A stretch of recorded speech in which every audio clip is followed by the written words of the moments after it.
A esperança ardente do povo judeu, baseada nas promessas do Antigo Testamento, foi durante séculos o estabelecimento do reino de Deus em glória visível na terra.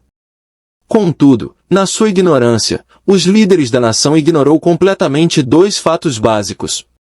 Uma delas era que as promessas do reino não lhes poderiam ser cumpridas enquanto rejeitassem a Cristo, que era o Rei de Israel. A outra era que o único caminho para o reino era através de um nascimento espiritual. Em seu ministério, Nosso Senhor deixou esses fatos bem claros, acrescentando que ele, sendo rejeitado, seria temporariamente afastado deles. Mateus 23 verso 39. Contudo, nunca em sua pregação, nem em suas conversas com os fariseus, Nosso Senhor sequer sugeriu que a promessa de restauração e glória da nação tivesse sido revogado ou anulado. Visto que ele tinha tanto a dizer a esses homens a título de correção, porque, se as antigas aspirações de Israel eram apenas um sonho vazio, ele não lhes disse isso claramente. Ele expôs a hipocrisia dos fariseus e mostrou que em muitos assuntos eles estavam perdendo o significado espiritual interno das Escrituras, mas nunca, nem por um momento, ele disse algo que enfraquecesse ou diminuísse o significado externo e literal das promessas do Antigo Testamento. Aos seus ele disse, que é necessário que se cumpram todas as coisas que estão escritas na lei de Moisés, e nos profetas, e nos salmos, a meu respeito. Lucas 24 verso 44. Quem será tão ousado a ponto de dizer que todas as coisas, não incluíam seu futuro reinado terrestre? Quando os discípulos perguntaram, Senhor, restaurarás neste tempo o reino a Israel? Atos 1 verso 6. Porque ele simplesmente respondeu que não cabia a eles conhecer os tempos, se na verdade o reino nunca seria restaurado? É muito importante que isto esteja claro, pois tem sido ensinado que os princípios do pré-milenismo foram emprestados pela primeira geração de cristãos do judaísmo corrupto, e que desde que o Nosso Senhor condenou os fariseus, ele próprio deve ter sido um amilenista. O pré-milenismo tem suas raízes nos escritos sagrados do Antigo Testamento e não a verdade na afirmação de que Nosso Senhor era um amilenista. O fato de pouco ser dito sobre o reinado terreno de Nosso Senhor em algumas das epístolas não prova nada e não precisa nos surpreender. Muito pouco é dito neles a respeito da ceia do Senhor, mas isso não significa que os escritores não acreditassem nessa ordenança sagrada. Novamente, comparativamente falando, não é revelado muito no Antigo Testamento a respeito da felicidade das almas dos santos que partiram. Vários livros não fazem alusão a isso, mas certamente a verdade de seu estado futuro não é posta em dúvida por causa disso. A Bíblia é uma grande unidade divina, e nela cada doutrina tem seu lugar apropriado. Deus não se repete desnecessariamente. Se ele, o autor da verdade, menciona um fato ou doutrina uma vez, seja no Antigo ou no Novo Testamento, isso deveria ser suficiente para nossa fé. Não há nada em nenhum livro do Novo Testamento que seja inconsistente com o conceito de um reinado glorioso na terra. Acreditamos que Nosso Senhor e seus apóstolos o consideraram um artigo vital de sua fé, embora sua duração não seja revelada até chegarmos a Apocalipse 20. O período apostólico não foi sem suas disputas sobre certos assuntos doutrinários, mas, sobre o reino milenar, não há registro de qualquer disputa sobre esta questão, e devemos entender o silêncio de alguns escritores sobre o assunto. Não existia necessidade de enfatizar uma doutrina bem conhecida e universalmente sustentada. O período que se seguiu imediatamente à era apostólica foi o período mais puro, mais espiritual e mais ortodoxo da história da Igreja desde que os apóstolos faleceram. Nele estavam professores santos que conheceram e ouviram os apóstolos. Tais pessoas estavam, portanto, bem qualificadas para contar o que os apóstolos acreditavam sobre esta questão, e também como eles próprios e seus contemporâneos encaravam a profecia do Apocalipse. Escrevendo sobre suas visões teológicas, o teólogo anglicano irlandês, erudito bíblico, professor e tradutor da Irlanda do Norte, Sr. Robert Henry Charles, que não tinha preconceitos milenares, disse, os primeiros expositores estavam certos, pois estavam em contato próximo com o tempo apostólico. Como veremos agora, a evidência destes primeiros pais da Igreja inclina fortemente a balança a favor do pré-milenismo. É claro que os amilenistas não gostam de admitir isso. Na sua obra em inglês, intitulado The Momentous Event, o autor William James Greer dedica um capítulo a Os Pais da Igreja e o Milênio. Nele, ele se esforça arduamente para refutar uma afirmação do Dr. Charles Feinberg, que afirma que toda a igreja primitiva dos primeiros 3 séculos era pré-milenistas, quase até um homem.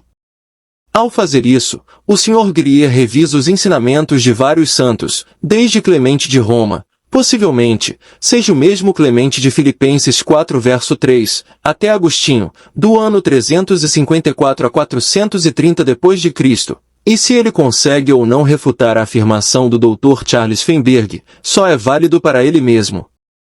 Ele nos assegura que na primeira carta de Clemente não há nenhum indício de 2 ressurreições ou de uma ressurreição apenas dos justos ou de um reino milenar na terra, e que na segunda carta, provavelmente escrita pelo mesmo Clemente, não há nenhuma palavra de um reino milenar na terra. Este silêncio, contudo, não consegue provar que Clemente não cria num milênio literal na terra. Ele pode ter sido o mais convencido deste fato. Em sua primeira carta, ele cita Hebreus 10 verso 37 e Malaquias 3 verso 1 em apoio à visão de que os propósitos de Deus serão cumpridos em breve e repentinamente. Estas citações não implicam claramente o reino terreno do Senhor Jesus? Muitos acreditam que sim. A vinda do Senhor ao seu templo em Malaquias 3 verso 1 é seguida pela promessa de que, então a oferta de Judá e de Jerusalém será agradável ao Senhor, como nos dias antigos. Verso 4. Não é esta uma sugestão, e também bastante clara, de um reino milenar na terra? O amilenistas, Sr. William James Greer, a seguir faz uma citação de Policarpo sobre a vinda do juiz e sobre nossa ressurreição. Incluída na citação está a frase, ele vem como juiz dos vivos e dos mortos. Comentando isto, o Sr. Greer diz, Policarpo parece esperar um julgamento geral na segunda vinda de Cristo. Ele certamente não tem uma palavra sobre um reino milenar na terra.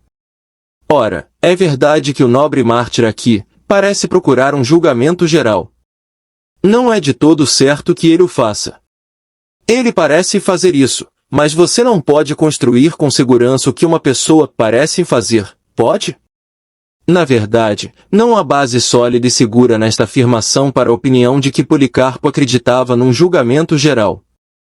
Note o que Policarpo disse, se conquistarmos sua aprovação no mundo atual, ganharemos também o mundo vindouro. Ele prometeu nos ressuscitar dentre os mortos. Se nos comportarmos como cidadãos dignos do seu reino, também compartilharemos da sua realeza. Ou vocês não sabem que os santos julgarão o mundo?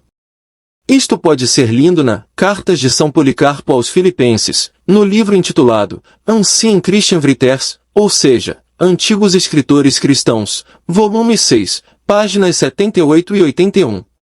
Agora, a primeira frase aqui é uma referência a Hebreus 2 versos 5, a segunda e a terceira sentenças são retiradas de 2 Timóteo 2 versos 11 e 12, e Apocalipse 20 versos 4 e 6, e o último é uma citação de 1 Coríntios 6 verso 2.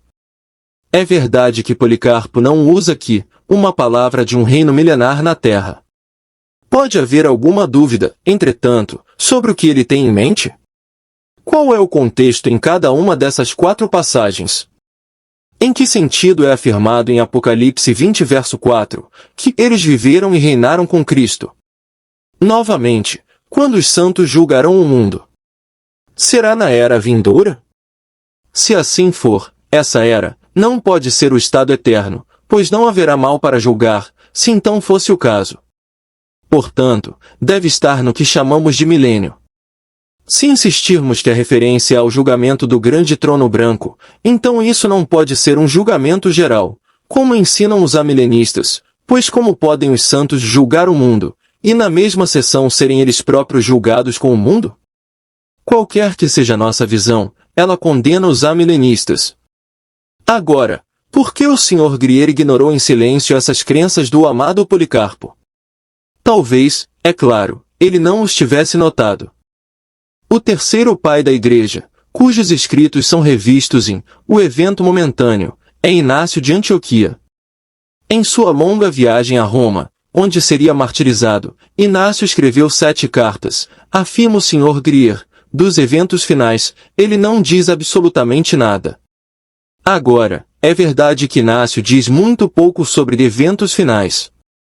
Ele alude a um desses eventos, no entanto, como ilustram as seguintes citações: quem, falando de Cristo, além disso foi verdadeiramente ressuscitado dentre os mortos, tendo seu Pai o ressuscitado, o qual da mesma forma ressuscitará também a nós que cremos nele, seu Pai.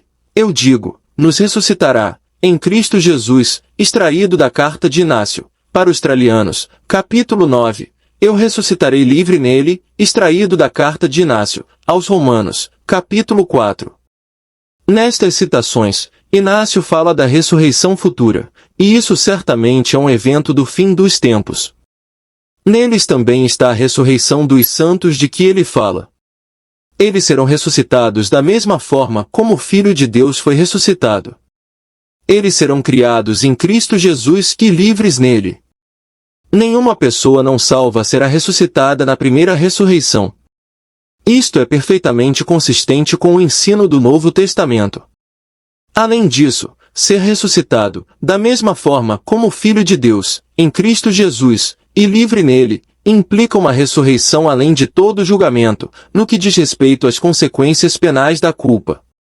Sugerir que um crente em Cristo, que foi perdoado de todas as ofensas, que foi abençoado, não apenas com a dignidade de filiação, mas com todas as bênçãos espirituais nas regiões celestiais, que foi feito adequado para a herança dos santos na luz, cujo espírito resgatado talvez esteja há séculos, com Cristo, que é muito, muito melhor, e cujo corpo será ressuscitado em glória e em poder, conforme 1 Coríntios 15 verso 43, para sugerir que esse crente ainda deve permanecer com a multidão ímpia, os inumeráveis mortos ímpios, em um julgamento geral diante do grande trono branco de Apocalipse 20, para ser julgado cada homem de acordo com suas obras, trai uma concepção estranhamente pervertida do amor de nosso gracioso Pai.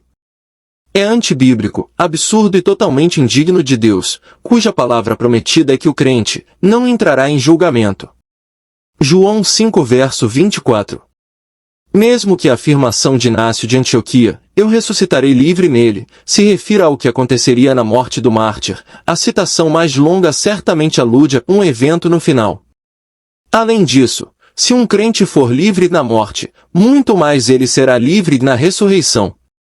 Onde, porém, estaria a liberdade se ele soubesse que ainda teria de comparecer no tribunal, enfrentar os livros abertos, mesmo que no final lhe fosse concedida uma dispensa judicial? Inácio também disse: marquem as estações. Esperem aquele que está acima de todas as estações, o Eterno, Santo Policarpo, volume 7, capítulo 3. A palavra grega aqui traduzida como esperar pode ser traduzida corretamente como aguardar, e na verdade, outra tradução é: considere o tempo. Aguarde por ele. Isso enfatiza o espírito de expectativa e, como as citações anteriores, aponta para o tempo do fim. Finalmente, as últimas palavras do mártir aos romanos foram estas: ficai bem até o fim, na paciente espera por Jesus Cristo. Como seus outros ditos que foram citados, este é completamente pré-milenistas em perspectiva. O amilenista, Sr. Grier, então examina a carta de Barnabé, que se pensa ter sido escrita em algum momento entre os anos 117 e 138 depois de Cristo. Ele cita o professor Dietrich Heinrich Krominga, dizendo: Barnabé era o que hoje chamamos de amilenista. Segundo o próprio revisor, porém, esta afirmação foi uma presunção por parte do professor. Ficamos satisfeitos, após uma leitura cuidadosa da a carta de Barnabé, de que nada mais era do que isso, uma presunção. Em que então Barnabé acreditou? Ele acreditava no retorno iminente de Cristo. Lemos, por exemplo, em sua carta: está próximo o Senhor e sua recompensa, extraído do livro Antigos Escritores Cristãos, volume 6, página 64. Ele acreditava que os 6 dias da criação em Gênesis 1 retratam as 6 eras sucessivas da história humana, que o Senhor virá, porá fim à era do iníquo, julgará os ímpios e mudará o sol, a lua e as estrelas, e que então no 7º dia ele dará descanso. Além disso, ele acreditava que o fim do mundo se seguiria, quando Deus inauguraria o 8º dia, que é o amanhecer de outro mundo, extraído do livro Antigos Escritores Cristãos, volume 6, página 59. Isso é consistente com o ensino amilenista? Certamente que não. Isto é o que nosso amigo chama de presunção do erudito professor. O editor dos livros Antigos Escritores Cristãos afirma claramente em suas notas anexas que Barnabé sustentava a doutrina de um milênio terrestre. Isto pode ser lido no livro Antigos Escritores Cristãos, volume 6, página 79, nota 160. Ao discutir os pontos de vista deste pai da igreja, o amilenista, Sr. Grier, pergunta: que pré-milenista está disposto a admitir que o milênio é introduzido pelo julgamento dos ímpios, como Barnabé afirma? Só podemos expressar espanto por tal pergunta ser feita. Como ele imagina que acreditamos que isso será introduzido? Será por julgamento divino sobre os ímpios, é claro. Isto é o que muitas escrituras ensinam claramente. Mas perguntamos: como pode o Sr. Grier ser tão ignorante sobre o que os pré-milenistas defendem? Barnabé, diz novamente o Sr. Grier, exclui a possibilidade de um milênio terreno em que os homens não regenerados estarão sob o reinado de Cristo. Respondemos que o que o pai Igreja ensinou a respeito do lugar dos homens não regenerados naqueles dias é uma consideração muito secundária. Não discutiremos sobre isso. Afirmamos, no entanto, que Barnabé certamente não exclui a possibilidade de um milênio terrestre, mas sim o estabelece. Sua doutrina certamente não deixa espaço para a escatologia amilenista. Apenas o professor Dietrich Heinrich Krominga, de todos os autores consultados, parece acreditar que Barnabé era um amilenista. Muitos amilenistas admitem que ele é um pré-milenista. Já dissemos o suficiente para demonstrar se os argumentos do amilenista, Sr. Grier, relativos às crenças dos antigos pais da Igreja repousam ou não sobre um fundamento seguro. Ele parece estar inadequadamente informado sobre o que os pré-milenistas realmente acreditam. Esta é uma característica surpreendente em muitas partes de seu livro. Outra característica notável é que, embora ele cite o que se adequa ao seu propósito, e é claro que ninguém pode culpá-lo por isso, ele frequentemente ignora muitas coisas que poderiam ir contra as visões amilenistas. Também em vários casos os seus argumentos baseiam-se principalmente em evidências negativas, incertas e inconclusivas. Por exemplo, ele diz: Clemente não tem indícios de 2 ressurreições, não diz uma palavra de qualquer reino milenar. Policarpo parece procurar um julgamento geral. Ele provavelmente teria dito isso. Isso parece um julgamento geral. Toda distinção parece ter sido eliminada e a presunção é. Declarações de certeza positivas fundamentariam o seu argumento e transmitiriam convicção, mas certamente não em sentenças tão carentes de provas como estas. É verdade que alguns dos primeiros pais da Igreja cometeram erros graves. Alguns tinham uma concepção muito imperfeita da verdade profética. Alguns mudaram e outros modificaram suas opiniões, e alguns empregaram linguagem extravagante. Tudo isso é concedido de bom grado. No entanto, e é isto que sublinho, o pré-milenismo foi forte no período pós-apostólico. Alguns pais da Igreja fizeram apenas uma breve referência aos seus conceitos milenares, mas mesmo isto deve ser levado em conta. Todos acreditavam que uma certa ilha era desabitada, mas a crença desapareceu no ar quando uma pegada humana foi encontrada em sua costa. Assim, mesmo uma pegada da escatologia pré-milenista é suficiente para indicar a posição de certos pais da Igreja. Eusébio, o historiador da Igreja, que viveu entre os anos 260 a 340, depois de Cristo, embora não seja um pré-milenista, admite que a maioria dos escritores eclesiásticos, incluindo Pápias e Irineu, adotaram tais sentimentos. Isto pode ser lido em seu livro, História Eclesiástica, página 115. Muitos comentaristas e autores confiáveis de tempos mais modernos afirmam que há evidências abundantes e esmagadoras disso. Vamos citar apenas alguns. Temos o Dr. A. J. Bendel, viveu do ano 1687 a 1751, autor do famoso Gnomon. Ele disse: A igreja primitiva acreditava plenamente que a segunda vinda de Cristo poderia preceder ou inaugurar os 1000 anos de seu reinado.